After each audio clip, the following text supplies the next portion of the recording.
في البدء كان الكلمة والكلمة كان عند الله وكان الكلمة الله.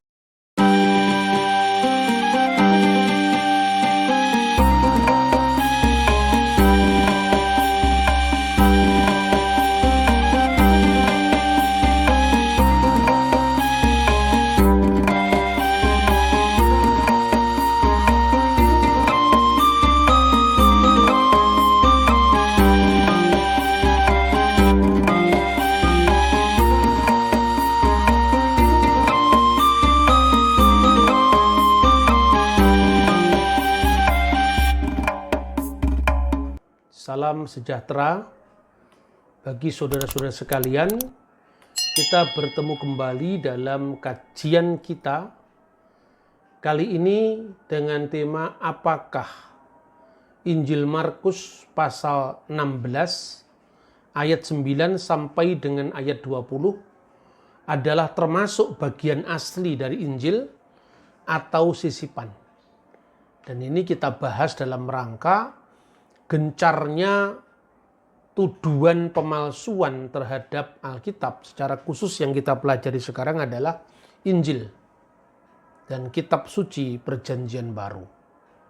Nah, saudara-saudara, kalau saudara-saudara melihat perbandingan dengan naskah kuno manapun, sebenarnya tidak ada teks-teks kuno yang reputasi persebaran naskahnya, luasnya persebaran naskah, dan jarak antara penulis dengan naskah tertua yang ditemukan, kecuali Perjanjian Baru. Kita bisa secara konkret membandingkan, misalnya, kita hampir tanpa kritis mempersoalkan ketika kita membahas tulisan Herodotus, tulisan Plato, tulisan Pliny Secundus atau Pliny the Younger, kemudian Tacitus, Aristoteles, hampir kita tidak mengkritisi sama sekali. Tetapi Perjanjian Baru di satu pihak adalah buku yang paling sering diserang, sekalipun sebetulnya reputasi persebaran dan jumlah naskah serta kekunoannya itu tidak tertandingi sama sekali dari literatur kuno manapun. Ambil satu contoh misalnya, kita tanpa kritis percaya dengan Homer, tulisannya yang berjudul Iliad. Itu naskah yang paling luas selain Alkitab.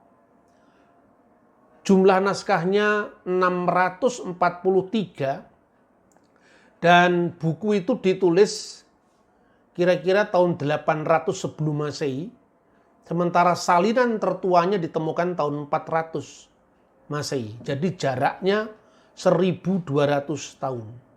Yang lain-lain, misalnya kayak tulisan Plato, itu jarak antara kehidupan Plato ketika menulis naskah itu dengan naskah kuno yang ditemukannya itu 1300 tahun. Jadi antara tahun 400 sebelum Masehi sampai tahun 900 Masehi itu naskah kuno yang ditemukan. Dan jumlah naskahnya pun itu hanya 7. Jadi kita membaca misalnya tetralogi Plato, baik itu Nomos ya, bukunya yang sangat terkenal itu, maupun 3 karya yang lain, itu sesungguhnya jumlah naskahnya hanya 7 dengan jarak penyalinan selama 1300 tahun. Begitu juga kita membaca Aristoteles, itu jumlahnya juga sama, hanya 7 buah. Jarak antara kehidupan Aristoteles dengan naskah kuno yang ditemukannya 1300 tahun. Lalu Pliny the Younger atau Plinius Secundus, Plinius Muda, dalam bukunya yang berjudul Natural History, itu salinan tertuanya abad ke-9 Masehi. Dan dia menulis sekitar paling lambat tahun 113. Itu Plinius Secundus. Jumlah naskahnya juga di bawah 10. Sementara Perjanjian Baru kita memiliki naskah lebih dari 5.000 itu termasuk kodeks. Kodeks itu Alkitab yang sudah terjilid seperti Kodeks Sinaiticus, Kodeks Ephraimi Rescriptus, Kodeks Vaticanus, Kodeks Alexandrinus. Itu jumlah naskahnya luar biasa.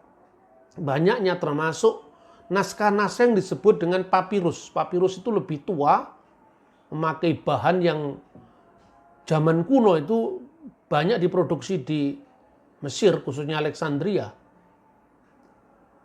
Dari jumlah naskah yang lebih dari 5.000, baik itu naskah lengkap, kodeks, maupun papirus, maupun leksionari, itu kutipan-kutipan dari ayat-ayat suci kitab Injil yang kemudian dipakai dalam ritus atau di dalam peribadatan.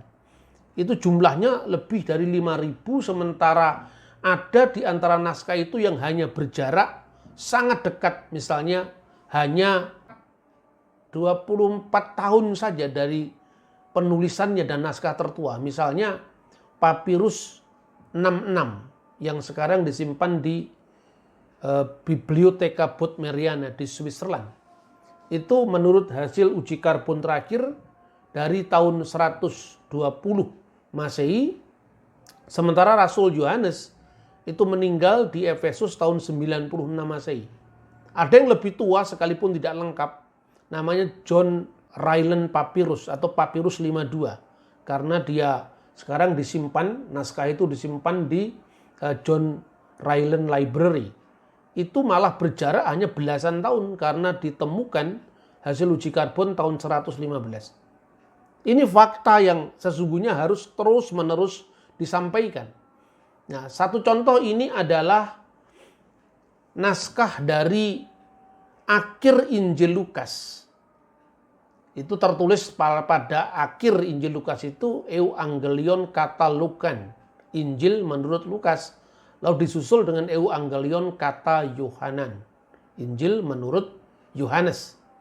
Itu jelas sekali, Anda bisa bandingkan antara naskah kuno yang ditemukan tahun 120 yang asalnya tahun 120 Masehi dengan terbitan-terbitan modern yang sudah memakai titik koma, karena pada zaman dulu itu tidak ada komanya sama sekali.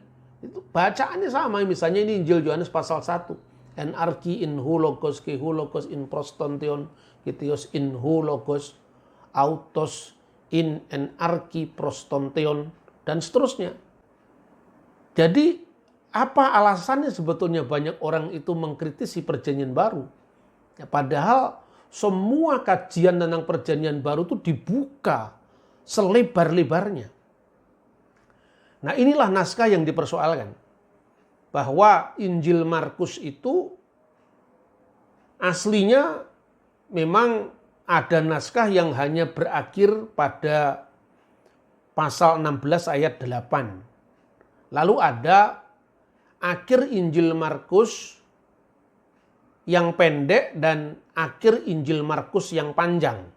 Yang panjang itu ayat 9 sampai ayat 20. Dan itu semua disajikan secara terbuka. Tapi sesungguhnya kita bisa meneliti sendiri, bahkan sekarang yang namanya Kodeks Vaticanus, Kodeks Sinaiticus itu dengan sangat mudah dibeli.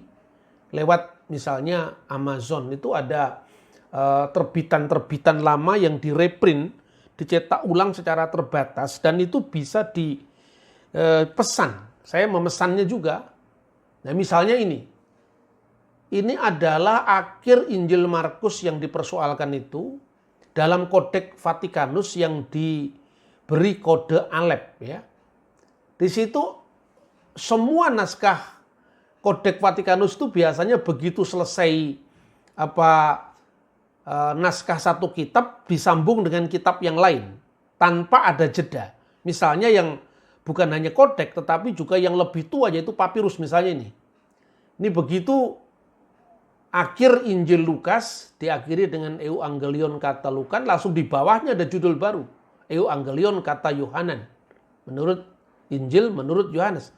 Tetapi perhatikan dalam Kodeks Vaticanus ini setelah akhir dari Injil Markus itu Lukasnya ya diberi jarak dan artinya ada halaman yang kosong.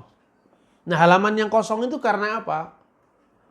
Ada yang menduga bahwa itu karena kerusakan. Terjadi kerusakan naskah. Dan kerusakan naskah ini kan biasa dalam naskah manapun juga.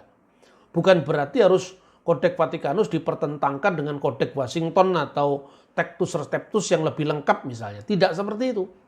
Ada ahli yang mengatakan bahwa sesungguhnya pada zaman abad keempat itu, dan itu tampak dari tulisan dari Eusebius dari Kaisarea, sudah muncul yang namanya studi textual criticism, studi kritik naskah. Jadi sejak abad keempat, orang-orang Kristen itu sudah jujur mengatakan kalau ada dua naskah yang satunya pendek, satunya panjang, itu sudah didiskusikan secara terbuka dan itu tampak sekali pada zamannya Eusebius. Eusebius mengatakan bahwa jangan kita memandang satu naskah lebih baik dari naskah yang lain. Karena tentu kita bisa melacak lebih lanjut asal-usul naskah itu. Itu yang dikatakan oleh Eusebius. Sehingga dengan demikian sejak abad keempat sudah bisa bayangkan. Di dunia kuno saja belum semaju dengan kekristenan dalam rangka kritik teks. Nah, kemudian kenapa kekristenan itu begitu rumit dalam konteks warisan sejarahnya? Ya sangat jelas sekali. Di dalam nubuat Nabi Yesaya pasal 8 ayat 23 itu jelas-jelas dikatakan bahwa tetapi tidak selamanya akan ada kesuraman untuk negeri yang terhimpit itu. Kalau dahulu direndahkan tanah Zebulon dan Naftali, maka pada waktu yang akan datang, Tuhan akan memuliakan jalan ke laut atau jalan laut. Maksudnya jalan lewat laut Mediterania, laut tengah. Ya. Derek Hayam. Kemudian daerah seberang Yordan, Ever Hayarden. Gilil Hagoyim. Galilea, wilayah bangsa-bangsa. Maka kekristenan dari awal berdirinya sudah mewarisi kemajemukan bahasa dan budaya. Nah, ini yang jarang dikemukakan oleh termasuk kita sendiri. Kenapa misalnya ada perbedaan-perbedaan dalam pengungkapan ketika fakta yang sama menurut Matius dan menurut Markus misalnya. Karena faktor-faktor ini yang harus dibaca. Ketika Markus menulis Injilnya, sebagian besar ditulisnya di Roma dan mungkin diselesaikan ketika berada di Alexandria. Tetapi dia tentu menggunakan bahasa yang lebih simpel dipahami oleh orang-orang yang waktu itu berada di dalam kebudayaan Romawi. Maka cirinya singkat, padat, dan karena orang Roma tidak banyak mengenal kitab Taurat, maka sangat jarang kutipan-kutipan Perjanjian Lama dalam Injil Markus. Berbeda dengan Injil Matius yang memang pembacanya adalah orang Yahudi di Eret Israel. Maka dia banyak sekali mengutip Perjanjian Lama untuk membuktikan bahwa Yesus itu benar-benar memenuhi nubuat Perjanjian Lama. Lukas menulis untuk pembaca yang Yunani. Begitu sistematis, begitu sesuai dengan tuntutan orang Yunani yang memang analytical, sistematik gitu.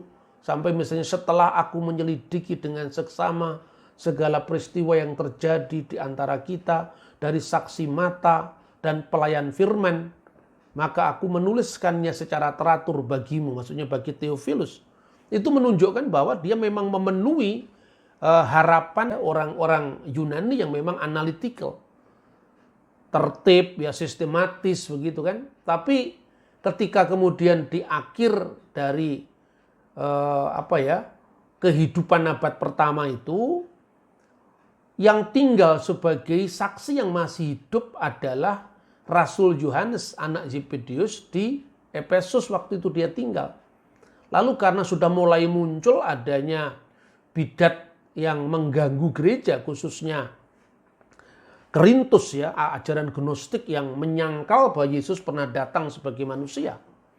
Maka dia menekankan Injilnya itu tentang inkarnasi. Firman itu benar-benar menjadi manusia. Dan mereka yang menolak Yesus telah datang sebagai manusia, itu adalah Hanahu Mesih Kadagala. Dia adalah Al-Masih Dajjal, diterjemahkan dalam bahasa Arab. Bahasa Aramaik itu adalah Mesih Kadagala, yang menjadi bahasa Arab Dajjal.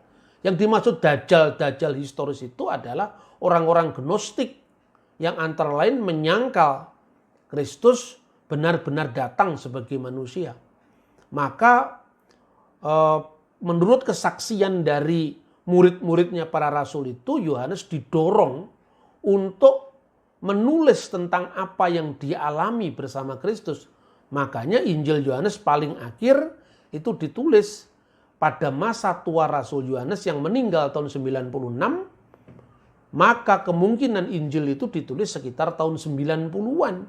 Itu sangat dekat dengan peristiwa. Nah, inilah yang kemudian pada abad-abad berikutnya ketika muncul bidat baru yang sesungguhnya penerus daripada Gnostik purba ini namanya Markionisme, maka mendorong gereja menentukan kanon karena kitab sucinya diobrak-abrik oleh bidat yang namanya Markion tadi.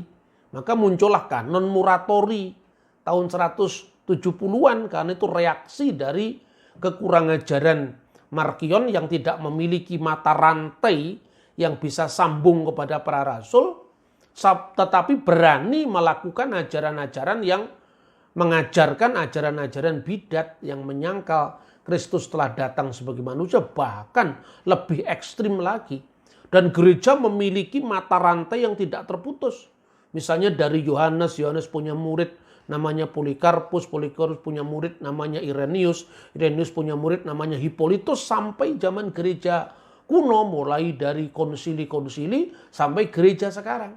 Terlepas daripada gereja itu pernah mengalami skisma, tetapi warisan historisnya itu sama. Nah ini saudara-saudara, makanya kita melihat sekilas kritik teks terhadap Perjanjian Baru ya. Beberapa waktu lalu itu heboh dari tulisan seorang pakar Perjanjian Baru namanya Bart Ehrman. Ini bukunya udah diterbitkan di dalam bahasa Indonesia, Misquoting Jesus. Kesalahan penyalinan dalam kitab suci Perjanjian Baru. Kisah dibalik siapa yang mengubah Alkitab dan apa alasannya. Buku ini diterbitkan oleh Gramedia, ya, buku ini. Dan Anda tentu mungkin sudah pernah membaca ini karena sudah lama sekali terbit, sekitar tahun 2007 atau 2006 saya membeli itu ya. Nah, padahal sebetulnya harus dikatakan ya, sekarang ini banyak teman-teman muslim, khususnya polemikus muslim, tidak semuanya, itu senang sekali mengutip Bart Ehrman. Katanya ini loh sarjana Perjanjian Baru sendiri itu mengatakan bahwa Alkitab itu dipalsukan misalnya oleh para bapak gereja. Itu seperti kur yang digemari banyak orang sekarang, apalagi era YouTube. Padahal sebenarnya Ehrman sendiri kalau misalnya katakanlah kesimpulannya tidak sama dengan apa yang kita simpulkan, dia tidak juga memilih keluar dari Kristen, karena itu memang gaya pikirnya orang-orang barat liberal kan memang seperti itu. Dan dia juga tidak meragukan misalnya apa yang oleh orang Islam ragukan, misalnya penyalipan Yesus. Bahkan menurut Ehrman, penyalipan Yesus itu fakta yang paling kuat yang tidak bisa disangkal. Nah, contoh-contoh seperti ini. Jadi ini yang namanya standar ganda. Sampai hari ini orang Kristen, sekalipun misalnya banyak yang tidak suka dengan Bart Ehrman, termasuk guru besarnya dia sendiri yang sebetulnya berbeda pendapat dengan Ehrman. Tetapi di kalangan Kristen itu terbiasa dia tetap menjadi guru besar Perjanjian Baru di universitas tempat dia mengajar sampai hari ini. Tidak ada semacam hukuman yang dianggap harus keluar dari institusi tempat dia mengajar, tidak ada. Ini bisa dibandingkan misalnya dengan Fazlur Rahman. Fazlur Rahman itu adalah seorang Islamolog dari Pakistan yang dia lahir dari pendidikan yang sangat ketat dengan tradisionalisme Islam. Tapi ketika dia belajar kajian-kajian Islam secara historis kritis, kemudian dia punya kesimpulan-kesimpulan yang berbeda dengan umat Islam tradisional. Misalnya, kalau umat Islam tradisional menganggap bahwa Al-Quran itu sepenuhnya adalah wahyu Allah. Padahal menurut Fazlur Rahman, Al-Quran itu sepenuhnya wahyu Allah dan sepenuhnya adalah kata-kata Nabi katanya. Dan sebetulnya gagasan itu kan dipengaruhi oleh iman Kristen sebetulnya, bahwa Kristus itu sepenuhnya Allah dan sepenuhnya manusia. Maka ketika dia melihat ada bukti-bukti kemanusiaan, artinya bahwa Quran itu memang bukan sesuatu yang sama sekali turun dari langit, tidak punya unsur-unsur yang sifatnya berkaitan dengan sejarah. Maka dia mengatakan, dia sudah, yang disebut wahyu itu sepenuhnya dari Allah. Artinya maknanya. Tetapi makna itu kemudian dihujamkan di dalam hati Nabi. Dan Nabi yang mengkalimatkan, itu katanya Fazlur Rahman. Tapi akibatnya dia harus ditendang dari negaranya dan hidup nyaman di Amerika. Dan ini tidak pernah dialami oleh pemikir-pemikir Kristen sekalipun dia sudah mengejek Yesus, tidak percaya dengan keilahiannya. Lah mestinya metode dari Ehrman yang mengkritisi Alkitab, ya kalau mau fair harus diterapkan juga kepada Al-Quran. Itu yang terjadi. Ya. Nah termasuk misalnya, sebelum kita masuk dalam akhir Injil Markus ini, sebetulnya ada juga kesimpulan-kesimpulan Ehrman itu yang ditolak oleh ahli perjanjian baru yang lain, bahkan yang lebih senior daripada dia. Misalnya, dia menuduh Bapak Gereja telah melakukan semacam penghilangan secara sengaja dari misalnya Injil Matius yang mengatakan bahwa tentang hari dan saatnya tidak seorang pun tahu, malaikat di surga tidak tahu, anak pun tidak tahu, hanya Bapa saja yang tahu. Menurut dia, di dalam beberapa naskah dari perjanjian baru, itu hilang kata anak pun tidak, itu hilang. Karena menurut dia, bagaimana Bapak Gereja tidak malu bahwa Yesus itu Tuhan kok dia tidak mengetahui hari akhir. Nah gitu. Makanya dianggap bahwa bagian Injil Matius yang memuat tentang itu adalah sebuah penghilangan. Maka kalau Anda membaca King James Version yang didasarkan atas Textus Receptus dari The Stephen Text, ya itu teks yang diterbitkan Stefanus tahun 1550, dan itu basicnya sebetulnya berasal dari naskah barat yang dikenal dengan naskah Bizantium. Dan naskah ini termasuk mayoritas teks, tradisional teks atau dikenal dengan ecclesiastical text, karena ini yang dipakai secara resmi oleh gereja ortodoks, ya, khususnya adalah ortodoks yang berbahasa Yunani. Begitu juga ini dikenal sebagai Antiochian text atau tradisional text. Bahkan Syrian text, karena di Syria juga dipakai. Ini menyebar begitu luas.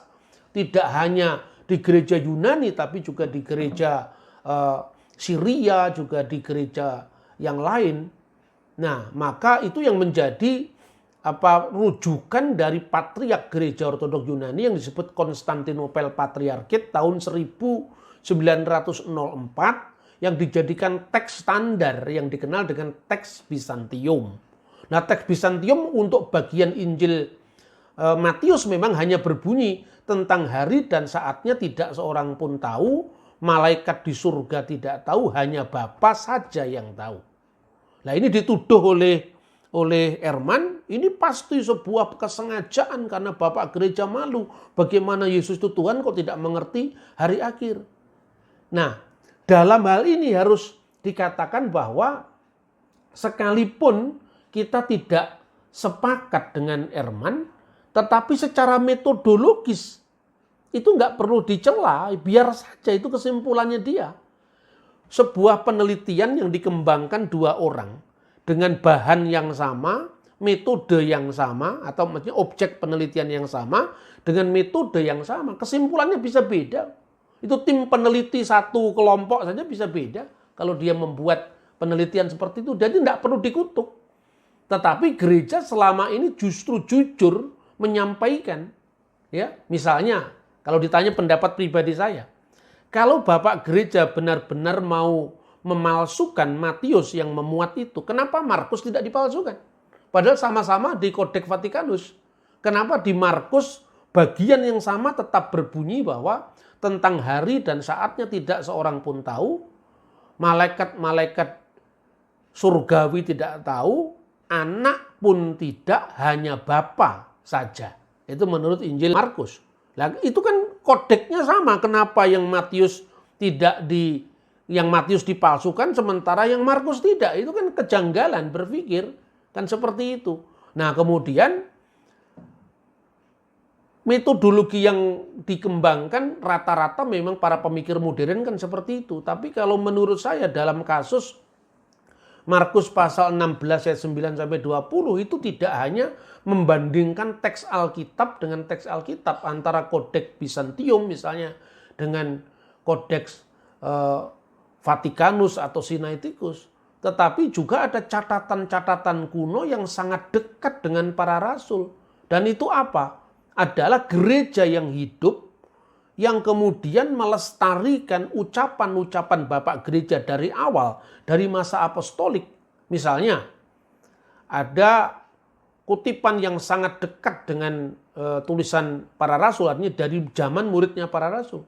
Ketika Yesus menyampaikan amanatnya itu, termasuk mengusir setan. Nah, mengusir setan itu kan bagian dari Markus pasal 16 ayat 9 sampai ayat 20. Jadi ada bukti-bukti pengutipan dari Bapak Gereja Latin maupun Bapak Gereja Yunani, ya, maupun Bapak Gereja Antioquia Syria yang memuat itu. Dengan demikian maka ibarat bukti sejarah, kalau naskah induknya tidak memuat, sementara beritanya itu dimuat atau kutipannya ada, itu berarti fakta. Satu contoh misalnya, ketika kita membaca, itu kajian kita hari Selasa lalu ya, membaca teks Laut Mati misalnya. Pada bagian kitab Kejadian pasal 22, ayat 1 sampai ayat 12 itu hilang. Jadi tidak ada ungkapan misalnya tentang siapa yang dikorbankan itu dalam pasal 22 ayat 2 tidak ada yang menyebut Ishak, itu tidak ada. Di situ karena langsung ayat 13. Tetapi naskah yang sama dari Laut Mati yang ditemukan di gua keempat itu kutipan dari Kejadian pasal 22 itu ada. Jadi bunyinya, ambillah anakmu yang tunggal yang kau kasih, yaitu Ishak. Itu ada dalam teks yang lain. Nah, dalam kasus seperti ini kan mirip misalnya ketika satu naskah yang kita beri bobot lebih tinggi tidak memuat Markus pasal 16 ayat 9 sampai dengan ayat 20. Tapi ketika itu dikutip oleh Bapak Gereja pada masa yang lebih tua dari Kodeks Vatikanus, kenapa kita menolaknya, kan begitu? Ya seperti teks Qumran tadi. Dan itu saya kira metode sejarah manapun memang seperti itu. Nah, ini gara-gara memang saking liberalnya kalangan Protestan. Sehingga sebetulnya dampak dari dalil Luther yang dibaca ekstrim, sola scriptura, akibatnya seperti ini. Jadi begitu tergantungnya dengan naskah tanpa kita melihat jalinan historis secara utuh antara naskah itu dengan misalnya tulisan bapak-bapak gereja yang lebih tua daripada Kodeks Vatikanus yang tidak memuat teks tentang akhir Injil Markus yang panjang tadi. Kita melihat ini potongan teks Kodeks Alexandrinus, kodenya A, yang memuat Yohanes pasal 1 ayat 13 sampai 36 dari tahun 400. Nah, kalau Anda membaca Novum Testamentum Greek ya, itu adalah perjanjian baru Yunani. Itu setiap tahun atau berapa tahun sekali itu selalu ada pemutakhiran ketika ditemukan naskah yang lebih baru lagi. Itu didata di bawah teks sumber yang dinamakan Criticus Apparatus. Dan itu editornya antara lain yang sangat terkenal itu adalah Westcott dan Hort. Dan itu sekarang sudah sampai pada edisi yang ke-28. Saya punya itu mulai dari edisi ketiga dan keempat. Sampai edisi 28, itu yang terbaru. Jadi edisi misalnya, pernah dalam edisi keempat itu dimasukkan misalnya bacaan Eusebius tentang amanat agung. Nah, di bacaan Eusebius itu tidak ada esto onomato patros ketu iu ketu agiu pneumatos. Dalam nama Bapa dan Putra dan Roh Kudus, tetapi yang ada baptis dalam nama Yesus. Itu pernah terjadi. Pada kalau tidak salah itu edisi keempat. Tetapi ketika kemudian ditemukan naskah-naskah Eusebius yang lain, loh, ternyata Eusebius bicara tentang Bapa, Putra, dan Roh Kudus sebagai rumus baptisan itu di naskah yang berbahasa Syria. Berarti apa? Bahwa ketika Eusebius mengutip khotbah Yesus tidak lengkap, ya seperti saya sekarang mengutip ayat Alkitab dalam rangka ceramah dan saya tidak lengkap mengutipnya karena yang saya tekankan bukan teks yang panjang tadi. Itu bukan berarti bahwa ada varian teks dari Bambang Nursena, tidak, atau ada varian teks dari Eusebius. Karena Eusebius memang bukan penulis Alkitab, bukan penerjemah Alkitab. Lain misalnya ketika Hieronymus menerjemahkan Alkitab dari bahasa Ibrani untuk PL dan dari bahasa Yunani untuk PB yang dikenal dengan Biblia Sacra Vulgata. Dia memang penerjemah Alkitab, maka itu dapat dikatakan varian teks Latin misalnya di samping terjemahan Vetus Latina dari abad kedua, maka dapat dikatakan tulisan Eusebius itu dijadikan varian teks Latin karena dia memang penerjemah. Beda dengan Eusebius, itu dikoreksi oleh temuan-temuan berikutnya sampai edisi yang ke-28. Jadi boleh-boleh saja para ahli memberikan bobot yang lebih tinggi kepada Kodeks Vatikanus dan Kodeks Sinaiticus misalnya yang dilakukan oleh Westcott dan Hort yang banyak diikuti oleh sarjana Alkitab. Ya seperti antara lain orang yang bernama Bart Ehrman tadi. Tetapi ada sarjana lain yang lebih berimbang. Karena apa? Yang disebut teks barat yang dikenal dengan Byzantium teks atau teks patriark atau teks Antiochian itu menyebar begitu luas. Dan itu ya tentu bukan sembarangan saja harus itu dibatalkan demi misalnya Kodeks Vatikanus tadi. Karena dalam Kodeks Vatikanus ada kecenderungan sudah mulai muncul metode kritik teks pada abad keempat sehingga bagian dari Markus yang kita bahas ini itu kosong. Nah itu loh.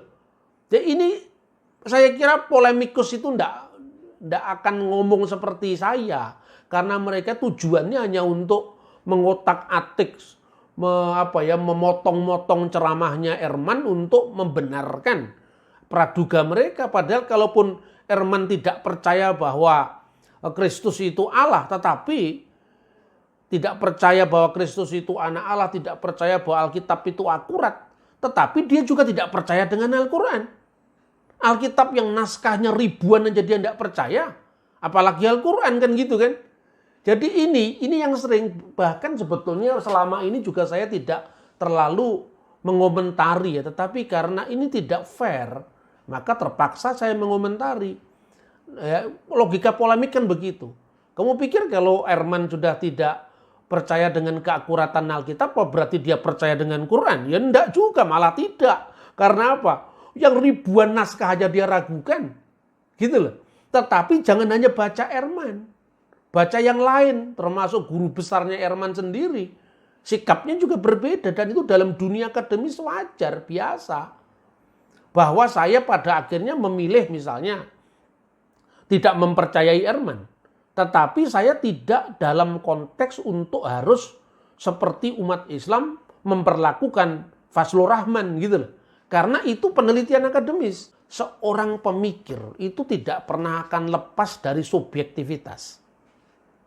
Dan subjektivitas para teolog itu ada. Itulah yang disebut teologi operatif.